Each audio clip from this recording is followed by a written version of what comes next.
ದೇವರು ಕೈ ಕೊಟ್ಟರು, ದೈವ ಮಾನವರು ಕೈ ಹಿಡಿದರು. ರಕ್ಕಸ ಪ್ರವಾಹಕ್ಕೆ ಎದುರಾಗಿ ಜೀವ ರಕ್ಷಿಸಿದ ಜೀವದಾತರು. ನ್ಯೂಸ್ 18 ಸ್ಟುಡಿಯೋದಲ್ಲಿ ದೈವ ಮಾನವರು.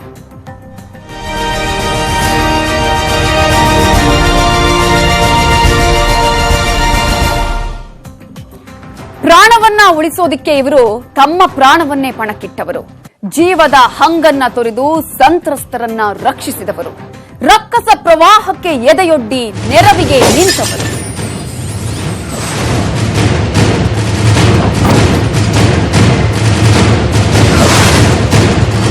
ಪ್ರಾಣವನ್ನ ಉಳಿಸೋದಿಕ್ಕೆ ತಮ್ಮ ಪ್ರಾಣವನ್ನೇ ಪಣಕ್ಕಿಟ್ಟವರು. ಜೀವದ ಹಂಗು ತೊರೆದು ಸಂತ್ರಸ್ತರನ್ನ ರಕ್ಷಿಸಿದವರು. ಒಂದ್ ಕಡೆ ರಕ್ಕಸ ಪ್ರವಾಹಕ್ಕೆ ಎದೆಯೊಡ್ಡಿ ನೆರವಿಗೆ ನಿಂತವರು. ಜೀವದ ಆಸೆಯನ್ನೇ ಬಿಟ್ಟಿದ್ದವರಿಗೆ ಪ್ರಾಣ ರಕ್ಷಕರಾದರು. ಸಂತ್ರಸ್ತರ ಕಣ್ಣೊರೆಸಿ ಧೈರ್ಯ ತುಂಬಿದರು. ದೈವ ಮಾನವರಿಗೆ ನ್ಯೂಸ್ 18 ಕನ್ನಡದ ಬಿಗ್ ಸಲಾಂ. ಮಕ್ಕಳು, ಮಹಿಳೆಯರು, ವೃದ್ಧರು, ಮೂಕ ಪ್ರಾಣಿಗಳು, ಕೋಟಿ ಕೋಟಿ ಪ್ರಾಣಗಳನ್ನ ಉಳಿಸಿದ ಜೀವದಾತರಿವರು. ರಕ್ಷಣಾ ಕಾರ್ಯದಲ್ಲಿ ಸೇನೆ, ಎನ್ಡಿಆರ್ಎಫ್, ಎಸ್ಡಿಆರ್ಎಫ್, ಪೊಲೀಸರು ಹೀಗೆ ನಾನಾ ರೀತಿಯಲ್ಲಿ ಅನೇಕರ ಬಾಳಿಗೆ ಜೀವ ರಕ್ಷಕರಾದವರು. ಸಂತ್ರಸ್ತರ ರಕ್ಷಣೆಯಲ್ಲಿ ಸಾಕಷ್ಟು ಸವಾಲುಗಳನ್ನು ಎದುರಿಸಿದ್ದಾರೆ. ಹಾಗಾದ್ರೆ ಇವರು ಎದುರಿಸಿದ ಸವಾಲುಗಳೇನು? ನೆರೆ ಪೀಡಿತ ಪ್ರದೇಶದಲ್ಲಿ ಎದುರಿಸಿದಂತಹ ಸಂಕಷ್ಟಗಳೇನು? ನ್ಯೂಸ್ 18 ಸ್ಟುಡಿಯೋದಲ್ಲಿ ಪ್ರಾಣ ರಕ್ಷಕರ ಮಾತು.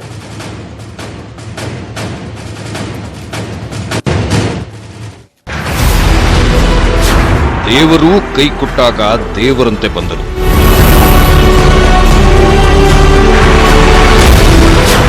ಭೀಕರ ಪ್ರವಾಹದಲ್ಲಿ ದೈವ ಸೈನಿಕರ ಸಾಹಸ.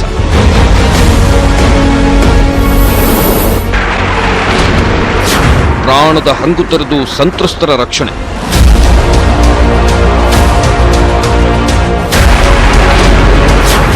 ರಿಯಲ್ ಹೀರೋಗಳಿಗೆ ನ್ಯೂಸ್ 18 ಸಲಾಂ.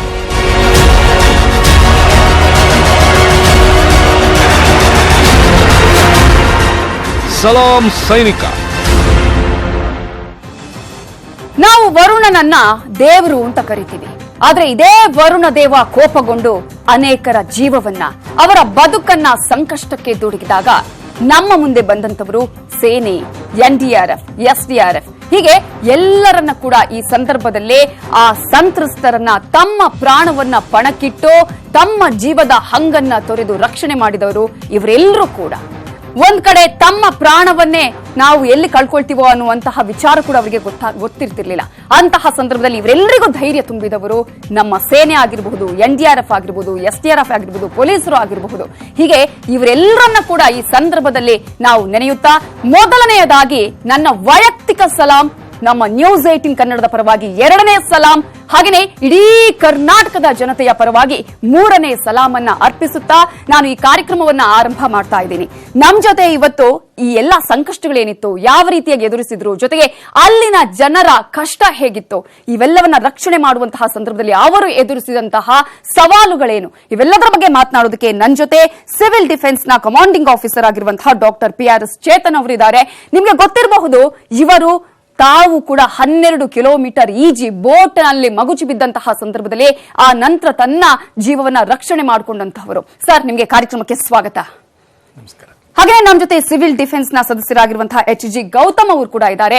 ಅವರು ಕೂಡ ಹಾಗೇನೆ ಆ ಸಂದರ್ಭದಲ್ಲಿ ಬೋಟು ಮಗುಚಿ ಯಾವ ರೀತಿಯಾದಂತಹ ಪರಿಸ್ಥಿತಿ ಇತ್ತು, ಆ ನಂತರ ಹೆಲಿಕಾಪ್ಟರ್ ಮೂಲಕ ಇವರನ್ನ ಹೇಗೆ ರಕ್ಷಣೆ ಮಾಡಲಾಯಿತು, ಜೊತೆಗೆ ಆ ದಿನದಲ್ಲಿ ಆದಂತಹ ಸಮಸ್ಯೆಗಳು ಏನೇನು, ಇವೆಲ್ಲದರ ಬಗ್ಗೆ ನಮ್ಮ ಜೊತೆ ವಿವರಿಸುತ್ತಾರೆ. ನಿಮಗೂ ಕಾರ್ಯಕ್ರಮಕ್ಕೆ ಸ್ವಾಗತ. ಸರ್, ಮೊದಲನೇದಾಗಿ ಡಾಕ್ಟರ್ PRS ಚೇತನ್ ಸರ್, ನಿಮ್ಗೆ ಕೇಳಕ್ ಬಯಸ್ತೀನಿ. ಮೊದಲನೇದಾಗಿ ನಿಮ್ಗೂ ಕೂಡ ಸಲಾಮನ್ನ ಹೇಳ್ತಾ, ಒಂದ್ ಕಡೆ ಇಡೀ ಒಂದು ಬದುಕೆ ನರಕ ಸದೃಶ್ಯವಾದಂತಹ ಘಟನೆಗಳು ನಾವು ಗಮನಿಸಿದ್ವಿ. ಇಡೀ ದಿನ ಕೂಡ ಪ್ರತಿಯೊಂದು ಕ್ಷಣ ಕೂಡ ಎಷ್ಟೋ ಜನ ತಮ್ಮ ಬದುಕನ್ನ ಅಂಗೈಯಲ್ಲಿ ಹಿಡ್ಕೊಂಡು ಕಾಯ್ತಾ ಇದ್ರು. ಇವರು ನಮ್ಮನ್ನ ರಕ್ಷಣೆ ಮಾಡ್ತಾರೆ, ಈಗ ನಮ್ಮ ರಕ್ಷಣೆ ಆಗುತ್ತೆ ಅಂತ ಹೇಳಿ ಅಂತಹ ಅನೇಕ ಜನರ ಬದುಕನ್ನ, ಬಾಳನ್ನ ರಕ್ಷಿಸಿದಂತಹವರು ನೀವು. ಮೊದಲನೇದಾಗಿ ಈಗ ಈ ಒಂದು ಆಪರೇಷನ್ ಮುಗಿದಿದೆ, ಏನ್ ಅನ್ಸುತ್ತೆ ಸರ್? ನೋಡಿ, ಉತ್ತರ ಕರ್ನಾಟಕ ಭಾಗದಲ್ಲಿ ಈ ನೆರೆ ಹಾವಳಿ ಪ್ರಾರಂಭವಾದಾಗ 7ನೇ ತಾರೀಕು ಸಿವಿಲ್ ಡಿಫೆನ್ಸ್ ನ ಕ್ವಿಕ್ ರೆಸ್ಪಾನ್ಸ್ ಟೀಮ್ ನಮ್ಮ ಹಿರಿಯ ಅಧಿಕಾರಿಗಳು ನಿಯೋಜಿಸಿದಾಗ ನಿಜಕ್ಕೂ ಅಕ್ಷರ ಸಹ ಅವರು ಅಸಹಾಯಕರಾಗಿ ಕೂತಿದ್ರು. ನಮ್ಮನ್ನ ಗದಗ ಜಿಲ್ಲೆ, ಶಿವಮೊಗ್ಗ ಜಿಲ್ಲೆ, ನರಗುಂದ ತಾಲೂಕು, ರೋಣ ತಾಲೂಕಲ್ಲಿ ನಾವು ಹೋಗಿ ನೋಡಿದಾಗ ಜನ ಜಾನುವಾರುಗಳು ನಮ್ಮನ್ನು ಯಾರಾದರೂ ರಕ್ಷಿಸಿ ಅಂತೇಳಿ ಅಸಹಾಯಕರಾಗಿ ಅಲ್ಲಿ ಕೂತಿದ್ದಾಗ ನಮ್ಮ ಮುಂದೆ ಇದ್ದಂಥ ಸವಾಲು, ನಮ್ಮ ಮುಂದೆ ಇದ್ದಂಥ ಒಂದೇ ಒಂದು ಗುರಿ, ಕಡೆಯ ವ್ಯಕ್ತಿನ ಕೂಡ ನಾನು ರಕ್ಷಣೆ ಮಾಡಬೇಕು. ಅದು ಒಂದೇ ಛಲದಿಂದ ನಾವು ನಮ್ಮ ಕಾರ್ಯಾಚರಣೆ ಪ್ರಾರಂಭ ಮಾಡಿದ್ವಿ. ಅಲ್ಲಿ ಹೋಗಿ ನೋಡಿದಾಗ ಸಾವಿರಾರು ಜನ, ಅವರ ಒಂದು ಕಷ್ಟ ಏನು ಅಂತ ನಾವು ನೋಡಿದವ್ರಿಗೆ ಮಾತ್ರ ಅದು ಗೊತ್ತಾಗತ್ತೆ. ಎಲ್ಲವನ್ನು ಕಳ್ಕೊಂಡು ನನ್ನನ್ನು ಯಾರಾದರೂ ಕಾಪಾಡಿ ರಕ್ಷಿಸಿ ಅಂತ ಹೋದಾಗ ನಾವು ಬೋಟುಗಳ ಮುಖಾಂತರ ಹೋಗಿ ಒಂದೊಂದು ಮನೆಗೆ ಮೈಕಿನಲ್ಲಿ ಅನೌನ್ಸ್ ಮಾಡ್ತಾ ನೀರಿನ ಮಟ್ಟ ಹೆಚ್ಚಾಗ್ತಾ ಇದೆ, ದಯವಿಟ್ಟು ಬಂದ್ಬಿಡಿ, ಕತ್ಲೆ ಆಗ್ತಾ ಇದೆ, ಇನ್ನೂ ಡ್ಯಾಮಿಂದ ನೀರು ಬಿಡ್ತಾರೆ, ಇದು ಒಂದು ಕಡೆಯ ಅವಕಾಶ, ಬನ್ನಿ ಅಂತ ನಾವು ಕೆಲವ್ರನ್ನ ಒತ್ತಾಯ ಮಾಡಿ ಕೂಡ ಕರ್ಕೊಂಡ್ಬರುವಂತ ಸನ್ನಿವೇಶಗಳು ನಮ್ಮ ಮುಂದೆ ಇತ್ತು. ಇದರಲ್ಲಿ ಸಾಕಷ್ಟು ಚಿಂತಾಜನಕವಾದಂತ ಕಥೆಗಳು. ನನಗಿನ್ನೂ ನೆನಪಿದೆ, ಒಂದು ವ್ಯಕ್ತಿ ಅವನ ಮನೆ ಮುಳುಗೋಗಿದೆ, ಅವನು ದುಡಿದಂತ ಯಾವುದೇ ಸಣ್ಣ ಪುಟ್ಟ ಆಸ್ತಿಗಳು ಎಲ್ಲವೂ ಕೊಚ್ಚು ಹೋಗಿದೆ. ಅವನ ಪ್ರಾಣಕ್ಕಿಂತ ಹೆಚ್ಚಾಗಿ ಅವನು ತಪ್ಕೊಂಡು ಕೂತಿರೋದು ಏನು ಅಂದ್ರೆ ಅವನ ಒಂದು 4 ಕುರಿಗಳು. ಅದನ್ನ ಪ್ರಾಣದಂತೆ ಅವನ್ನ ತಪ್ಕೊಂಡು ಅಲ್ಲಿ ಕುತ್ಕೊಂಡು ಹೇಳ್ತಾನೆ, ನಾನು ಬರ್ತೀನಿ, ಒಂದೇ ಒಂದು ಕಂಡೀಷನ್, ಜೊತೆಗೆ ನನ್ನ ಕುರಿಗಳನ್ನು ತನ್ನಿ, ನನ್ನ ಇರುವ ಆಸ್ತಿ ಇದು ಒಂದೇ. ಇಂಥ ನೂರಾರು ಕಥೆಗಳು ಕಣ್ಣೀರಲ್ಲೇ ಅವರು ನಿಜಕ್ಕೂ ಹೇಳ್ಬೇಕಾದ್ರೆ ಈ ಪ್ರವಾಹದಕ್ಕಿಂತ ಹೆಚ್ಚಾಗಿ ಕಣ್ಣೀರೇ ಹೆಚ್ಚಾಗಿತ್ತು ಅಂತ ಹೇಳಿದ್ರು ತಪ್ಪಾಗ್ಲಾರ. ಸಾಕಷ್ಟು ಅನುಭವಗಳಿದೆ ಸರ್. ನಾನು ನಿಮ್ಮ ಹತ್ರ ಮಾತನಾಡ್ತೀನಿ. ಹಾಗೆ ಸಿವಿಲ್ ಡಿಫೆನ್ಸ್ ಸದಸ್ಯರಂತಹ HG ಗೌತಮ್ ಅವರೇ, ಇದೇನು ಹೊಸ್ತಲ್ಲ ನಿಮ್ಗಳಿಗೆ, ಎಷ್ಟೋ ಬಾರಿ ಇಂತಹ ಸಂದರ್ಭಗಳು ಬಂದೊದಗಿರುತ್ತೆ. ಆದ್ರೆ ಉತ್ತರ ಕರ್ನಾಟಕ ಭಾಗದಲ್ಲಿ ನೀವು ಕೇವಲ ಅಲ್ಲಿ ಒಂದ್ ಕಡೆ ವಿರುಪಾಪುರ ಗಡ್ಡದಲ್ಲಿರುವಂತಹ ಸಂದರ್ಭ ಕೂಡ ಅಲ್ಲಿ ನಿರ್ಮಾಣ ಆಯಿತು. ಅದರ ಜೊತೆಗೆ ನೀವು ಹೇಳಿದ್ರಿ ಶಿವಮೊಗ್ಗ ಆಗಿರ್ಬೋದು, ಗದಗದಲ್ಲಿ ಹೋದಂತಹ ಸನ್ನಿವೇಶ ಆಗಿರ್ಬೋದು, ಆ ನಂತರ ಬೇರೆ ಬೇರೆ ಪ್ರದೇಶಗಳಿಗೆ ಹೋದಂತಹ ಸಂದರ್ಭದಲ್ಲಿ ಬೇರೆ ಕಡೆಗಳಿಗಿಂತ ಇಲ್ಲಿ ಏನ್ ಭಿನ್ನ ಅನಿಸ್ತು? ಆಪರೇಷನ್ ಮುಗಿದಿದೆ, ಒಂದ್ ರೀತಿಯಲ್ಲಿ ಸಮಾಧಾನ ಭಾವನ ಈಗ? ಆಕ್ಚುಲಿ ನಮ್ಗೆ ಅಲ್ಲಿ ಹೋದಾಗ ಫ್ಲಡ್ಸ್ ಅನ್ನೋದು ಇಟ್ ವಾಸ್ ನಮಗಲ್ಲಿ ತುಂಬಾ ನೀರಿನ ಮಟ್ಟ ಜಾಸ್ತಿ ಇತ್ತು. ಅಂದ್ರೆ ಏನ್ ನದಿಯಿಂದ ಬಿಟ್ಟಿರೋ ನೀರು ಆ ಊರಲ್ಲಿ ಮೇನ್ ಆಗಿ ಏನ್ ರಿವರ್ ಪಕ್ಕದಲ್ಲಿರುವಂತ ಊರುಗಳಿಗೆ ತುಂಬಾ ಮಟ್ಟ, ಅದ್ರದ್ದು ಮಟ್ಟ ಇಸ್ ಅಬೌಟ್ 5 ರಿಂದ 6 ಅಡಿಯಷ್ಟು ನೀರು ಮನೆ ತನಕ ಏನ್ ಫಸ್ಟ್ ಫ್ಲೋರ್ ತನಕ ಹೆಚ್ಚು ಕಡಿಮೆ ಕ್ಲೋಸ್ ಆಗಿತ್ತು. ಸೊ ಅಲ್ಲಿದ್ದಂತ ಜನರು ಎಷ್ಟೋ ಜನ ಅವ್ರಿಗೆ ಆ ಮನೆಗಳನ್ನ ಬಿಟ್ಟು ಬರೋದಕ್ಕಾಗಲ್ಲ, ಅಲ್ಲಿರುವಂತವ್ರಿಗೆ ಆ ಮನೆನೇ ಇದು ಹೆಚ್ಚು, ಮತ್ತೆ ಆ ಊರಲ್ಲಿರೋ ಜಮೀನ್ಗಳೇ ಹೆಚ್ಚು ಅನ್ನೋ ಒಂದು ಪ್ರೋಸೆಸ್, ಅಂದ್ರೆ ಆ ಒಂದು ಅಸೆಟ್ಸ್ ಅನ್ನ ಇದ್ರಲ್ಲಿದ್ರು. ಸೊ ಆದ್ರೂ ನಾವು ಎಷ್ಟೋ ಜನ ಬರಲ್ಲ ಅಂತ ಹೇಳಿದ್ರೇನು ನಾವು ಬಲವಂತ ಮಾಡಿ ಅಟ್ಲೀಸ್ಟ್ ಸರ್ಕಾರದಿಂದ ಎಲ್ಲ ಆಶ್ರಯ ನಿಮಗೆ ಎಲ್ಲ ಮಾಡಿದ್ದಾರೆ, ಅಟ್ಲೀಸ್ಟ್ ನೀರ್ ಕಡಿಮೆ ಆಗೋವರೆಗೂ ನೀವು ಅಲ್ಲಿದ್ದು ಸ್ವಲ್ಪ ದಿನ ಇದ್ದು ತಿರ್ಗಾ ನೀವು ಬರ್ಬೋದು ಅಂತ ಒಂದು ಭರವಸೆಯನ್ನೆಲ್ಲ ಕೊಟ್ಟು ನಾವು ಅವ್ರನ್ನ ಕರ್ಕೊಂಬಂದಿದೀವಿ. ಸೊ ಅದೇ ರೀತಿ ನಾವು ಗದಗ ಜಿಲ್ಲೆಯಲ್ಲಿ ಎಲ್ಲ ಬೋಟ್ ಮುಖಾಂತರ ಹೋಗಿ ಒಂದೊಂದು ಮನೆಯಲ್ಲೂ ಒಂದೊಂದು ಸಂಧಿ ಗಲ್ಲಿಲೂ ಇದ್ದಂತ ಮನೆ ಅಲ್ಲೂ ಹೋಗಿ ಒಂದೊಂದು ಮನೆನೂ ಬಾಗ್ಲು ತಟ್ಟಿ ಯಾರ ಒಳಗಿದಾರ, ಎಷ್ಟೋ ಜನ 2 ದಿವಸದಿಂದ ಇಲ್ದೆಲ್ಲ ಒಳಗಡೆನೆ ಇರುವಂತ ಪರಿಸ್ಥಿತಿಗಳು ಇದ್ವು. ಸೊ ಅದಕ್ಕೆ ಮನೆಯಲ್ಲಿ ಬಾಗ್ಲು ತಟ್ಟಿ ನಾವು ಚೆಕ್ ಮಾಡಿ ಜನ ಇದ್ದವ್ರನ್ನ ಆಚೆ ನಾವು ಕರ್ಕೊಂಡ್ ಬಂದಿದ್ದು. ಎಸ್ ಚೇತನ್ ಸರ್, ಈಗಾಗಲೇ ಒಂದು ರೀತಿಯಲ್ಲಿ ಎಲ್ಲರನ್ನ ಕೂಡ ಸರಿದೂಗಿಸ್ಕೊಂಡು ಹೋಗ್ಬೇಕು, ಅವರ ಮನೋಭಾವನೆಗೆ ತಕ್ಕಂತೆ ನಾವಲ್ಲಿ ವರ್ತಿಸಬೇಕಾಗತ್ತೆ. ಒಂದು ರೀತಿಯಲ್ಲಿ ವೃದ್ಧರಾಗಿರಬಹುದು, ಮಹಿಳೆಯರು ಆಗಿರಬಹುದು, ಚಿಕ್ಕ ಚಿಕ್ಕ ಪುಟ್ಟ ಮಕ್ಕಳಿದ್ದಂತಹದನ್ನ ಕೂಡ ನಾವು ಗಮನಿಸಿದ್ವಿ. ಅಂತಹ ಒಂದು ರೀತಿಯಲ್ಲಿ ಇದು ಆಗೋದೇ ಇಲ್ಲ, ತುಂಬಾ ಕಷ್ಟ ಅನ್ನುವಂತಹ ಪರಿಸ್ಥಿತಿ, ಕ್ಲಿಷ್ಟಕರ ಪರಿಸ್ಥಿತಿ ಅಂತ ನೋಡಿದ್ವಿ ಯಾವ್ದು ಸರ್ ಅಲ್ಲಿನ ನೆನಪಲ್ಲಿ ಹೇಳೋದಾದ್ರೆ? ಈಗ ಇದರಲ್ಲಿ 2 ಭಾಗದಲ್ಲಿ ತಾವು ನೋಡಬಹುದು. ಒಂದು, ಈ ಎಲ್ಲವನ್ನು ಕಳ್ಕೊಂಡಾಗ ಏನಾಗತ್ತಂದ್ರೆ ಒಂದು ರೀತಿಯಾದಂತ ಒಂದು ಕೋಪ ಬರುತ್ತೆ. ಅವರ ಕೋಪ ಬಂದು ಸರ್ಕಾರದ ವಿರುದ್ಧವೋ ಸೈನ್ಯದ ವಿರುದ್ಧವೋ ಅಲ್ಲ, ದೇವರ ವಿರುದ್ಧವೇ ಅವರ ಕೋಪ. ನನ್ನನ್ನು ಎಲ್ಲ ಈ ಪರಿಸ್ಥಿತಿಗೆ ತಂದ್ಬಿಟ್ರಿ, ನಾನು ಏನ್ ತಪ್ಪು ಮಾಡಿದೆ.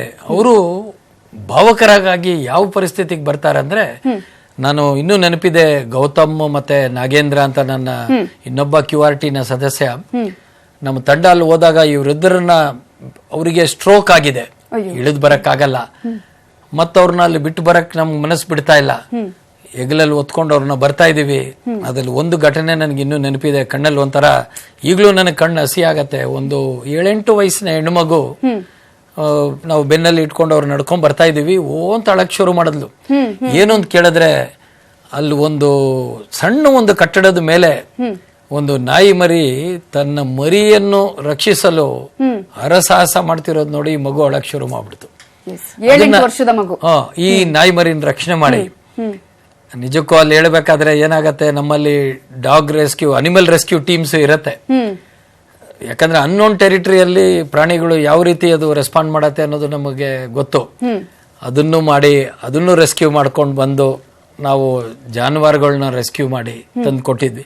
ಇದು ಬಹಳ ಬೇರೆ ಒಂದು ವಿಪತ್ತುಗಳಿಗಿಂತ ಇದು ಭಿನ್ನ. ಯಾಕೆ ಅಂತ ಹೇಳಿದ್ರೆ ಇಡೀ ಉತ್ತರ ಕರ್ನಾಟಕವೇ ತತ್ತರಿಸುವಂತ ಒಂದು ಸನ್ನಿವೇಶ 2009 ಆಗಿದೆ. ನಾನು ಆ ಭಾಗದಲ್ಲಿ ಕೆಲಸ ಮಾಡಿದ್ದೀನಿ. ಮಂಗಳೂರಲ್ಲಿ ಪ್ರವಾಹ ಆದಾಗ ಕೆಲಸ ಮಾಡಿದ್ದೀನಿ. ಕೊಡಗಲ್ಲಿ ಪ್ರವಾಹ ಆದಾಗ ನಾನು ಸಾವಿರಾರು ಜನನ ರಕ್ಷಣೆ ಮಾಡಿದಂತ ಅನುಭವ ಇದೆ. ಲಾಸ್ಟ್ ಇಯರ್ ಆಗಸ್ಟ್ 14ರಿಂದ ಆಗಸ್ಟ್ 23 ತನಕ ಕೆಲಸ ಮಾಡಿದ್ದೀವಿ. ಇದು ಯಾಕೆ ಭಿನ್ನ ಅಂತ ಹೇಳಿದ್ರೆ ಅಲ್ಲೆಲ್ಲ 2009 ಉತ್ತರ ಕರ್ನಾಟಕ ಭಾಗದಲ್ಲಿ ಮಳೆ ಬಂದಾಗ 2 ದಿನದ ನಂತರ ನೀರಿನ ಮಟ್ಟ ಸಂಪೂರ್ಣವಾಗಿ ಕಮ್ಮಿ ಆಗಿತ್ತು. ಇಲ್ಲ ಆಗಿಲ್ಲ, 4 ದಿನ 5 ದಿನ ಏರ್ತಾ ಇದೆ, ಮಳೆ ಬರ್ತಾ ಇದೆ.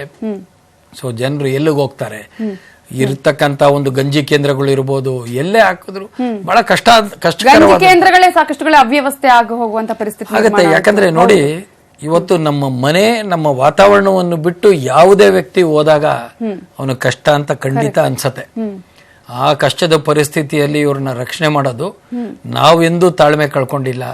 ನಮ್ದು ಗೊತ್ತು, ನಮಗಿರೋ ಗುರಿ ಒಂದೇ, ರಕ್ಷಣೆ ಮಾಡಬೇಕು. ಅವ್ರಿಗೆ ಏನು ಕಷ್ಟ ಇದ್ರು ತೊಂದರೆ ಇಲ್ಲ, ಅವ್ರನ್ನ ಕರ್ಕೊಂಬಂದು ಸುರಕ್ಷಿತವಾಗಿ ನಾವು ಇಡಬೇಕು, ಜೀವ ಉಳಿಸ್ಬೇಕು. ಇದನ್ ಬಿಟ್ಟು ನಮ್ಮ ಮುಂದೆ ಯಾವ ಗುರಿ, ನಮಗ್ ಊಟ, ನಿದ್ದೆ, ಜಾಗ. ನಿಜ ಹೇಳ್ಬೇಕಾದ್ರೆ ನಮ್ಮ ಪ್ಲಟೂನ್ ಇಲ್ಲಿಂದ ಏನು ಬೆಂಗಳೂರಿಂದ ಗದಗ ಜಿಲ್ಲೆಗೆ ಹೋದಾಗ 2 ದಿನಗಳ ಕಾಲ ನಾವು ಎಲ್ಲೂ ವಾಸ್ತವ್ಯ ಉಳಿಲಿಲ್ಲ. ರಕ್ಷಣಾ ಕಾರ್ಯ ಫಸ್ಟ್ ರಕ್ಷಣೆ ಬಿಟ್ರೆ ನಾವು ಇದ್ದಿದ್ದು ಇದರಲ್ಲಿ ನಮ್ಮ ಒಂದು ಗಾಡಿಗಳಲ್ಲೇ ಕುತ್ಕೊಂಡಿದ್ವಿ. ಯಾಕಂದ್ರೆ ಜನರನ್ನು ಉಳಿಸುವಂತದ್ದು ನಮ್ಮ ಗುರಿ, ಬೇರೆ ಏನೂ ಇಲ್ಲ. ಅದರಲ್ಲೂ ವಿಶೇಷವಾಗಿ ನಮ್ಮ ಹಿರಿಯ ಅಧಿಕಾರಿಗಳು, DGP ಆದಂತ MN ರೆಡ್ಡಿ ಸಾಹೇಬರು, ADGP ಸುನೀಲ್ ಅಗರ್ವಾಲ್ ಕ್ಷಣಕ್ಕೆ ಮಾಹಿತಿ ಪಡೀತಾ ಇನ್ನೇನ್ ಮಾಡಬಹುದು ನೋಡಿ, ಈ ಕಡೆ ನೋಡಿ, ಅಲ್ಲಿ ಮಾಹಿತಿ ಬಂದಿದೆ, ಕಂಟ್ರೋಲ್ ರೂಮ್ ಇಂದ ಈ ಮಾಹಿತಿ ಬಂದಿದೆ. ಅದ್ರಲ್ಲಿ ವಿಶೇಷವಾಗಿ ಹೇಳ್ತೀನಿ ನೋಡಿ, ಒಂದು ವ್ಯಕ್ತಿ ಕಂಟ್ರೋಲ್ ರೂಮ್ ಫೋನ್ ಮಾಡಿದವನು ಕೂಡ ಹುಡುಕಾಡಿ ಅವರು ಮನೆ ಹುಡುಕಿ ಕರ್ಕೊಂಡ್ ಬಂದಿದೀವಿ. ಯಾರನ್ನೂ ನಾವು ಬಿಟ್ಟಿಲ್ಲ. ನಿಜ. ಅದೇ ಕಾರಣಕ್ಕೆ ಸರ್ ದೈವ ಮಾನವರು ಅಂತ ನಾವು ನಿಮ್ಮನ್ನೆಲ್ಲ ಕರೆದಿದ್ವಿ. ಯಾಕಂದ್ರೆ ಯಾರನ್ನ ಕೂಡ ನಾವು ಬಿಡ್ತಾ ಇಲ್ಲ. ಜಾತಿ, ಧರ್ಮ ಎಲ್ಲವನ್ನ ಮರೆತು ಎಲ್ಲರನ್ನ ಕೂಡ ನಾವು ರಕ್ಷಣೆ ಮಾಡಬೇಕು ಅನ್ನೋದು ಒಂದೇ ಒಂದು ಶಪಥವನ್ನ ಮಾಡಿದವರು ನೀವು. ನಮ್ಮ ಜೊತೆ ಇವತ್ತು ಈಗಾಗ್ಲೇ ಒಂದ್ ಕಡೆ ನಾನು ಆಗ್ಲೇ ಹೇಳ್ತಾ ಇದ್ದೆ, ತಾವು ಕೂಡ ಬೋಟ್ ಅಲ್ಲಿ ಮಗುಚಿದಂತಹ ಸಂದರ್ಭದಲ್ಲಿ ತಮ್ಮ ಪ್ರಾಣವನ್ನ ಪಣಕ್ಕಿಟ್ಟು ಇದ್ದಂತಹ ಆ ಒಂದು ಕ್ಷಣಗಳು ಕೂಡ ಇದೆ. ಅದರ ಬಗ್ಗೆ ಕೂಡ ನಾನು ಮಾತನಾಡಿಸ್ತೀನಿ. ವೀಕ್ಷಕರೇ, ದೈವಮಾನವರು ನಮ್ಮ ಜೊತೆ ಇದ್ದಾರೆ. ನಿಮ್ಗೆ ಗೊತ್ತಿದೆ ಅವತ್ತಿನ ದಿನ ಏನೇನು ಆಗಿತ್ತು, ಆ ಕ್ಷಣಗಳು ಹೇಗಿತ್ತು ಅನ್ನೋದು. ನೀವು ಕೂಡ ಇವರ ಹತ್ರ ಮಾತನಾಡಬಹುದು, ನಿಮ್ಮ ಅನಿಸಿಕೆಗಳನ್ನ ಹಂಚಿಕೊಳ್ಳಬಹುದು, ಜೊತೆಗೆ ಆವತ್ತಿನ ದಿನದ ಘಟನೆಗಳನ್ನ ಮೆಲುಕು ಹಾಕಬಹುದು. ಎಸ್, ನಮ್ ಜೊತೆ ಈಗ ವೀಕ್ಷಕರು ಕೂಡ ಇದ್ದಾರೆ. ಮೊದಲನೇದಾಗಿ ಫಸ್ಟ್ ಕಾಲರ್ ರೆಡಿ ಇದ್ದಾರೆ. ಬೆಂಗಳೂರಿನಿಂದ ಲೋಕೇಶ್ ಅವರು ಕರೆ ಮಾಡಿದ್ದಾರೆ. ಲೋಕೇಶ್ ಅವರೇ, ನಮ್ ಜೊತೆ ನಾವು ಆಗ್ಲೇ ಹೇಳಿದ್ವಿ ದೈವ ಮಾನವರು ಅಂತ ನಾವು ಯಾಕೆ ಕರೆದ್ವಿ ಅಂತ ಹೇಳಿ, ಏನ್ ಹೇಳಕ್ ಬಯಸ್ತೀರಾ? ಫಸ್ಟ್ ಆಫ್ ಆಲ್, ಅಲ್ಲಿ ಉತ್ತರ ಕರ್ನಾಟಕದಲ್ಲಿ ಆಗಿರುವಂತ ಜನಗಳನ್ನ ರಕ್ಷಣೆ ಮಾಡಕ್ಕೆ ನಿಂತಿರುವಂತ ಎಲ್ರಿಗೂ ಧನ್ಯವಾದಗಳನ್ನ ಹೇಳಕ್ ಇಷ್ಟಪಡ್ತೀನಿ. ನಾನು ಬೆಂಗಳೂರಿಂದ ಸುವರ್ಣ ಕರ್ನಾಟಕ ಜನಶಕ್ತಿ ವೇದಿಕೆಯ RR ನಗರ ವಿಧಾನಸಭಾ ಕ್ಷೇತ್ರದ ಅಧ್ಯಕ್ಷರಾಗಿ ಮಾತಾಡ್ತಾ ಇದ್ದೀನಿ.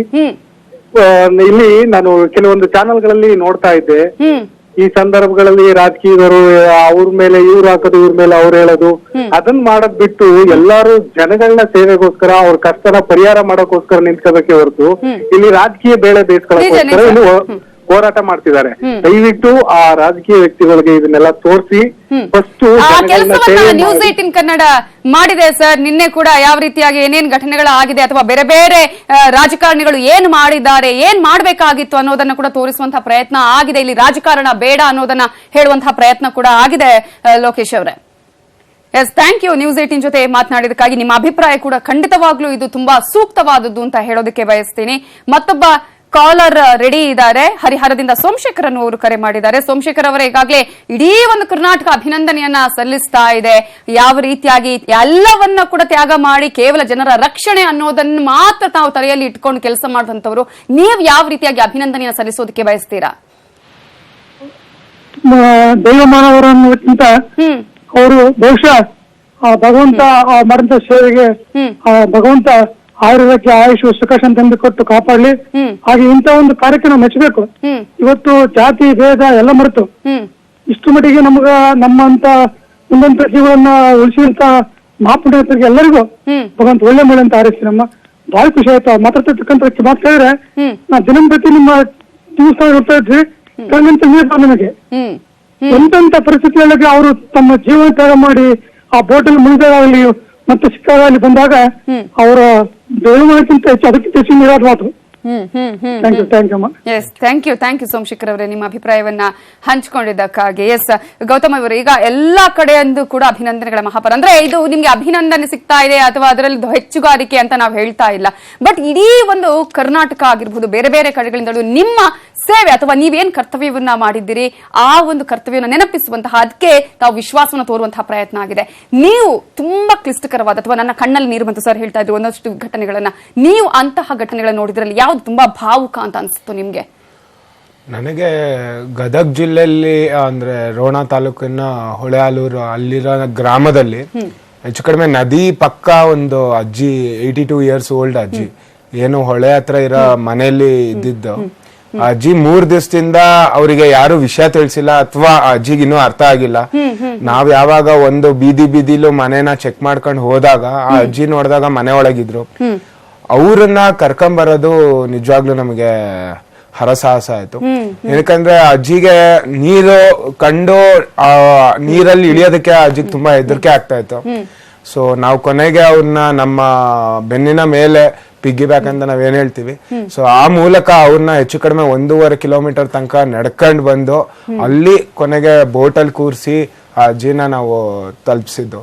ಸೊ ಅದು ನಿಜವಾಗ್ಲೂ it is mind blowing. Yes, ಒಂದು ರೀತಿಯಲ್ಲಿ ಸಾಕಷ್ಟು ಕಷ್ಟದ ಪರಿಸ್ಥಿತಿ ಕೂಡ ಅಲ್ಲಿ ನಿರ್ಮಾಣ ಆಗುತ್ತೆ.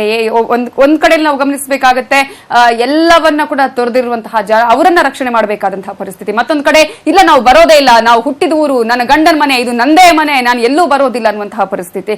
ಸರ್, ಆ ಸಂದರ್ಭದಲ್ಲಿ ನಮ್ಮ ಮನೆಯವರ ಪರಿಸ್ಥಿತಿ ಕೂಡ ಹೀಗಾಗಿದ್ರೆ ಅಥವಾ ಎಂತಹ ಪರಿಸ್ಥಿತಿ ನಿರ್ಮಾಣ ಆಗಿದೆ ಅನ್ನುವಂತಹ ಸ್ಥಿತಿ ಏನಾದ್ರೂ ನೆನಪಿಗೆ ಬರುತ್ತಾ ಸರ್? ಚೇತನ್ ಸರ್. ಖಂಡಿತ ಬರುತ್ತಮ್ಮ. ಯಾಕಂದ್ರೆ ನೋಡಿ, ಯಾವುದೇ ಒಂದು ಸಮವಸ್ತ್ರ ಧರಿಸಿದಂತ ಒಬ್ಬ ಸೈನಿಕನ ಒಳಗೆ ಅಲ್ಲೂ ಒಂದು ವ್ಯಕ್ತಿ ಇದ್ದಾನೆ, ಅವನಿಗೂ ಭಾವನೆಗಳು ಇದೆ, ಅವನಿಗೂ ಭಯ ಇದೆ, ಅವನಿಗೂ ಕುಟುಂಬ ಇದೆ. ನಿಜ, ಎಲ್ಲವೂ ನಿಜಕ್ಕೂ ಹೇಳ್ಬೇಕಾದ್ರೆ ನಮ್ಮಲ್ಲಿ ಅಲ್ಲಿ ಗುರಿ ಒಂದೇ.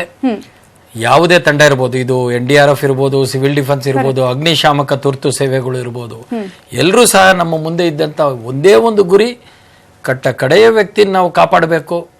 ಆದಷ್ಟು ಜಾನುವಾರುಗಳು ಯಾವುದೇ ಒಂದು ಜೀವ ಹಾನಿ ಆಗದೆ ಇರಂಗ್ ನೋಡ್ಕೋಬೇಕು.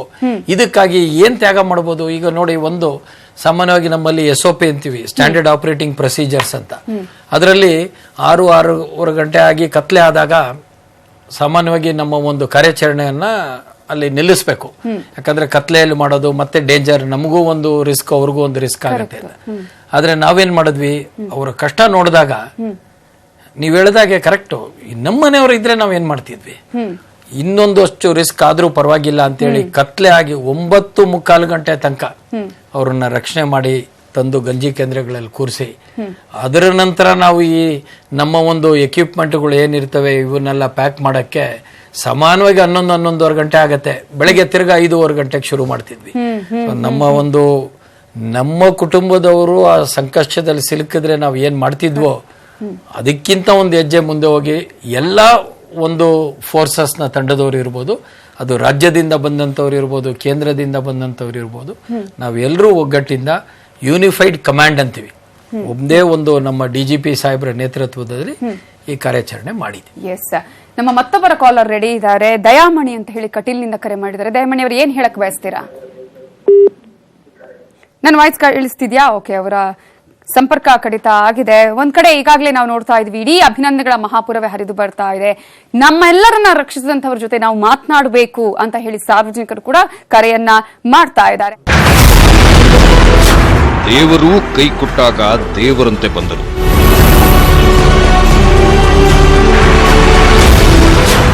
ಭೀಕರ ಪ್ರವಾಹದಲ್ಲಿ ದೈವ ಸೈನಿಕರ ಸಾಹಸ.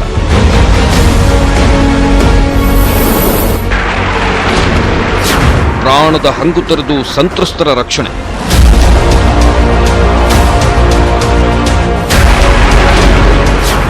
Real ಹೀರೋಗಳಿಗೆ news 18 ಸಲಾಮ್.